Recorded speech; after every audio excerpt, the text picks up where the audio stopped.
મિત્રો, માતાજીની મહિમા ચેનલમાં તમારું સ્વાગત છે। મિત્રો, આજે આપણે મસાણી મેલડી માતાની રોચક અને ચમત્કારિક ઐતિહાસિક રહસ્યમય કથાને સાંભળીશું। સાથે એ પણ જાણીશું કે મસાણી મેલડી માતા એ એક આખા ગામની ભેંસોને કેમ મારી નાખી હતી। તો મિત્રો, તમને વિનંતી છે કે આ આંખમાંથી આંસુ આવી જાય તેવી માતાજીના ચમત્કારની કથાને પૂરેપૂરી સાંભળી મેલડી માતાજીના આશીર્વાદ મેળવો અને વિડીયોને લાઈક કરી ચેનલને સબસ્ક્રાઇબ કરશો।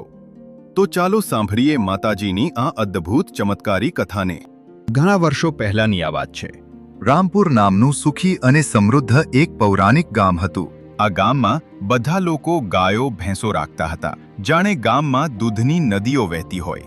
આખું ગામ સુખી હતું, પણ આ ગામમાં એક દેવી પૂજકનું ઘર હતું જે દુખીને ગરીબ હતું। તે સવાર સાંજ માતાજીની સેવા પૂજા કરતો અને મજૂરી કરીને પોતાના ઘરનું ગુજરાન ચલાવતો હતો। સમય જતાં કોઈ બીમારીના કારણે દેવી પૂજકનું મૃત્યુ થાય છે। હવે ઘરમાં એની પત્ની અને 2 બાળકો રહે છે। હવે આ વિધવાબાઈ મજૂરી કરીને પોતાના દીકરા અને દીકરીને મોટા કરે છે। મજૂરી કરીને તેનું શરીર કમજોર પડી ગયું છે। મજૂરી કરવાની તાકાત તેનામાં રહી નથી, પણ એ શું કરે એને બીજો કોઈ આધાર નથી। આ ગામમાં માણસો પણ એવા સ્વાર્થી હતા કે કોઈ ગામમાં સારો પ્રસંગ હોય કે કોઈના લગ્નનો જમણવાર હોય, આ વિધવા ગરીબ બાઈના પરિવારને કોઈ તેમના ઘરે જમવાનું આમંત્રણ પણ આપતા ન હતા કે કોઈ સારા પ્રસંગમાં બોલાવતા પણ નહોતા। કોઈ બાળકોને પણ બોલાવતું નથી। કોઈના લગ્નનો જમણવાર હોય કે કોઈ સારા પ્રસંગનો જમણવાર હોય, જ્યારે આખું કામ મોજથી ભોજન કરતું હોય છે ત્યારે આ 2 બાળકો બહાર ઊભા રહીને જોઈ રહેતા હોય છે, પણ આ બાળકોને કોઈ બટકું રોટલો પણ આપતું નથી। આવા આ ગરીબ લોકોના દિવસો છે। આખા ગામમાં એમનું કોઈ સગું વાલું નથી, પણ મિત્રો, કહેવાય છે કે જેનો કોઈ આધાર ના હોય એનો આધાર કે મા-બાપ માતા મેલડી બની જાય છે। આ વિધવાબાઈ મજૂરી કરી પોતાના ઘરનું ગુજરાન ચલાવે છે અને બાળકો મોટા કરે છે, પણ સમય જતાં 5 વર્ષ પછી શરીર સાથ આપતું નથી અને આ વિધવાબાઈ બીમાર પડે છે અને ખાટલા વશ થઈ જાય છે। તેને દવાખાને લઈ જવાવાળું પણ કોઈ નથી। તેના બાળકો પણ 2 દિવસથી ભૂખ્યા છે। આ વિધવાબાઈ છેલ્લા શ્વાસ લઈ રહી છે। પોતાના બાળકો સામે જોઈને રડી રહી છે, કારણ કે તેના બાળકો 2 દિવસથી ભૂખ્યા બેઠા છે। મનમાં માતા મેલડીને યાદ કરે છે અને કહે છે, માં, મારા બાળકોનું રક્ષણ કરજે। આમ માતાજીને યાદ કરતી કરતી આ વિધવાબાઈ મૃત્યુ પામે છે। જ્યારે ગામ લોકોને ખબર પડે છે કે પેલી વિધવાબાઈ મૃત્યુ પામી છે, ત્યારે ગામના કેટલાક લાખ લોકો ભેગા થઈને તેના અંતિમ સંસ્કારની વિધિ કરે છે। વિધિ કરીને બધા લોકો પોતપોતાના ઘરે જતા રહે છે, પણ બને છે એવું કે 2 દિવસથી ભૂખ્યા છોકરા ગામમાં ખાવાનું મેળવવા માટે જાય છે। ગામમાં એક માણસના ઘરે જઈ ખાવાનું માગે છે અને રડે છે। કહે છે, હે કાકા કાકી, 2 દિવસથી ભૂખ્યા છીએ, પેટમાં લાય બળે છે, કંઈક ખાવાનું આપો। ત્યારે ગામનું કોઈ એમને બટકું રોટલો આપતું નથી અને ધમકાવીને કાઢી મૂકે છે। ફરતા ફરતા આ ભાઈ બહેન આખું ગામ ફરે છે, પણ કોઈ ખાવાનું આપતું નથી, કારણ કે ગામ લોકોએ નક્કી કર્યું હતું કે આ બંને ભાઈ બહેનને કોઈ ખાવા આપશે નહીં, નહીંતર આજે ખવડાવશું તો રોજ ખવડાવવું પડશે। આ ભાઈ બહેન ફરતા ફરતા રડતા રડતા ગામના પાદરે આવેલા એક ઘરે જાય છે અને કહે છે, કાકી, કંઈક ખાવાનું હોય તો આપો, અમે ફરી ફરીને થાકી ગયા છીએ। ઘરમાંથી એક દયાળુ બહેન બહાર આવે છે અને આ છોકરાઓને જમાડે છે અને પછી કહે છે, જો છોકરાઓ તમારે સારું જીવન જીવવું હોય તો આ ગામ છોડીને ચાલ્યા જાવો।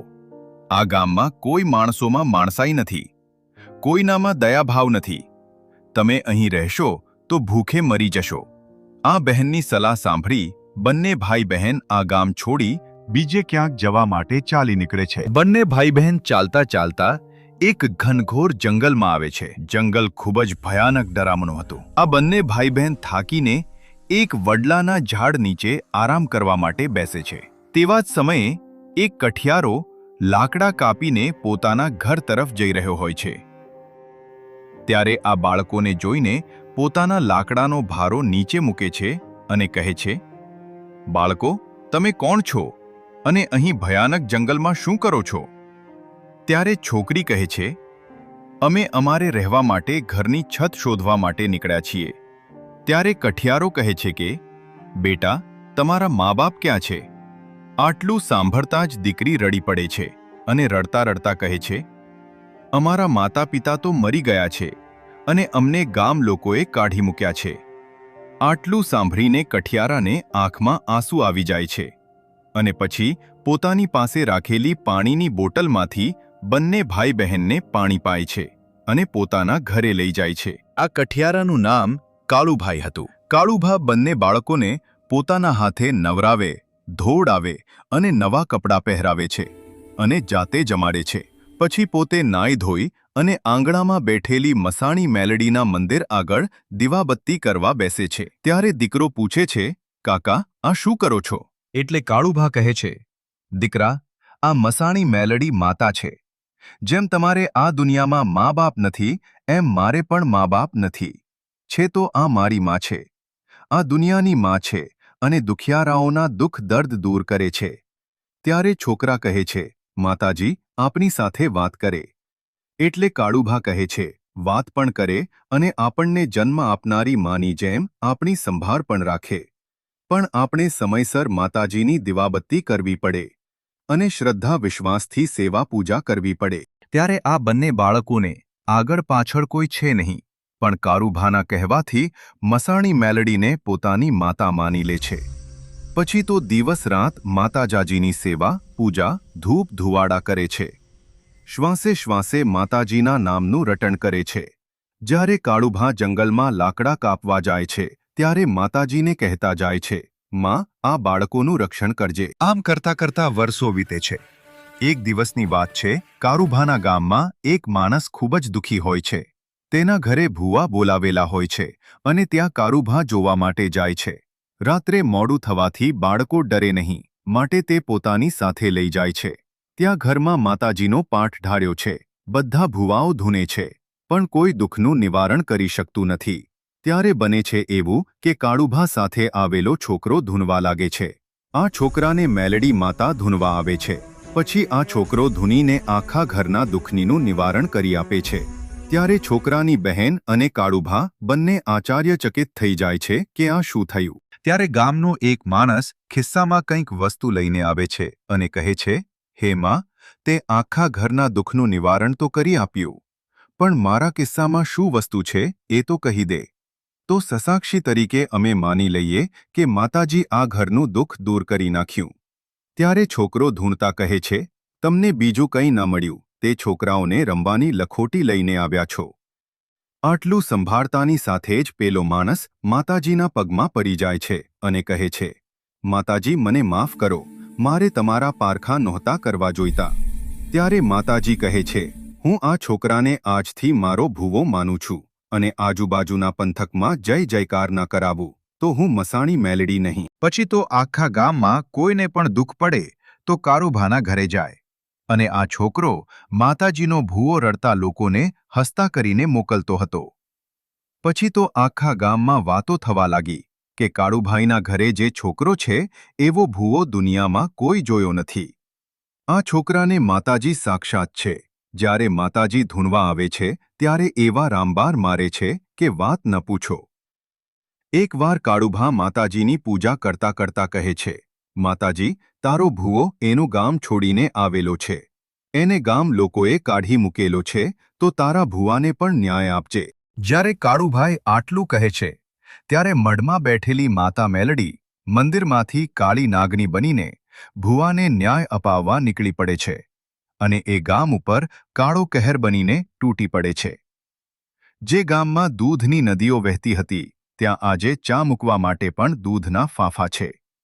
જ્યારે લોકો દૂધ કાઢવા બેસે છે ત્યારે લોહી નીકળે છે. આ ગામમાં ભૂવાના ઘરમાં જે ભાઈ રહેતા હતા તેમની ભેંસ પટકાઈને મળી જાય છે. ત્યારે ગામના બધા જ લોકો ભેગા થયા છે અને કહે છે કે બધાને એક જ તકલીફ થઈ છે, તો આ કોઈક માતાજીનું દુઃખ આપણા આખા ગામમાં છે. આખા ગામે કોઈ ભૂલ કરી છે એટલે જ આવું મોટું દેવ દુઃખ આવ્યું છે. કોઈને આ દુઃખનો જવાબ મળતો નથી. એટલે ગામનો એક માણસ કહે છે કે મેં સાંભળ્યું છે કે બાજુના ગામમાં મસાણી મેલડી માતા જોરદાર છે. લોકોનું દુઃખ દર્દ દૂર કરે છે. જ્યાં મસાણી મેલડીમાં હાજર છે, જે આપણા ગામના દુઃખનું નિવારણ કરી આપશે. આ વાત સાંભળીને ગામના વડીલો ભેગા થઈ બાજુના ગામમાં જવાનું નક્કી કરે છે. પણ એમને ખબર નથી કે આ એમના જ ગામનો છોકરો છે. આ એ જ છોકરો છે જેને તેમને વર્ષો પહેલા ગામમાંથી તરછોડીને કાઢી મૂકેલા છે. પછી બધા લોકો બાજુના ગામમાં જવા નીકળે છે. બાજુના ગામમાં જઈને પૂછતા કાળુભાઈના ઘરે જાય છે. ઘણા બધા લોકો માતાજીના મંદિરે આગળ બેઠેલા હોય છે. કાળુભાઈ બેઠેલા હોય છે. ત્યાં જઈને કાળુભાઈને પૂછે છે કે અમારે માતાજીના ભુવાજીને મળવું છે. એટલે કાળુભા કહે, "થી બેસો, હમણાં જ ભુવાજી આવશે." પછી બધા ત્યાં બેસે છે. જ્યારે ભુવાજી આવીને ગાદી ઉપર બેસે છે ત્યારે ભુવાજીને જોઈને ગામ લોકોની આંખો ફાટી જાય છે અને ધ્રુજવા લાગે છે અને એકબીજાને કહે છે, "આ તો એ જ છોકરો છે જેને આપણે ગામમાંથી કાઢી મૂકેલો." ભુવાજીને માતાજીનો પવન આવે છે. બધાને પૂછતા એ લોકોનો નંબર આવે છે. એટલે ભુવાજી કહે છે, "આ લોકો બાજુના ગામથી આવેલા છે.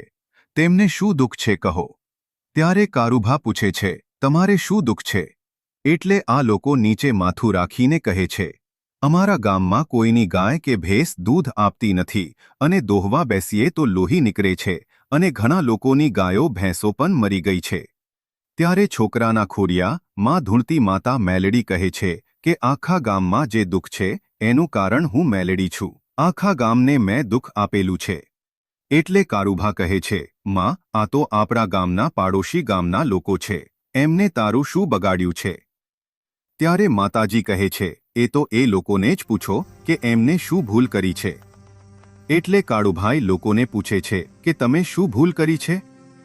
ત્યારે નીચું મોઢું રાખીને બેઠેલા ગામ લોકો કહે છે, "એ કાળુભા, તમારા ઘરે જે 2 છોકરા છે એમને વર્ષો પહેલા અમે અમારા ગામમાંથી તરછોડીને કાઢી મૂકેલા છે. પણ માતાજી અમને હવે માફ કરી દો.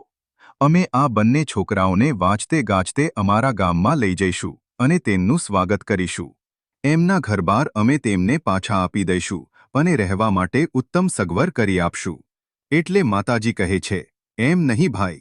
જેમ તમે આ લોકોને ભૂખ્યા અને તરસ્યા ગામ છોડાવ્યું હતું તેમ આખા ગામને આજે તો દૂધ બંધ કર્યું છે. ખાવા પીવાનું બંધ કરી અને આખું ગામ છોડવા માટે મજબૂર ના કરું તો હું મસાણી મેલડી નહીં." ત્યારે આ બધા લોકો માતાજીના ચરણોમાં પડી જાય છે અને કહે છે, "માતાજી, અમારી ભૂલ થઈ, અમને માફ કરી દો." ત્યારે કાળુભાઈ કહે છે, "માતાજી, છોકરું કછોરું થાય પણ માવતર કમાવતર ન થાય. એટલે તું આ લોકોને માફ કરી દે અને અમે પંચ મળીને એ લોકોને સજા આપીશું. પણ હવે દુઃખમાંથી મુક્ત કર." મેલડી માતાજી એ લોકોને માફ કરી દે છે.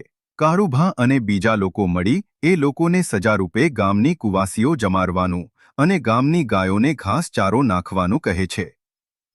પછી આ બધા લોકો આ ભુવાજી અને બહેન બંનેને પોતાના ગામમાં બોલાવે છે, તેમનું સ્વાગત કરે છે અને તમને રહેવા માટે ઘરની સગવડ કરી આપે છે. ભુવાજીના ઘરે જ એક મેલડી માતાનું મંદિર બનાવે છે અને પછી આખું ગામ સવાર સાંજ આ માતાજીની આરતી કરે છે, સેવા પૂજા કરે છે. જય મસાણી મેલડી માતા.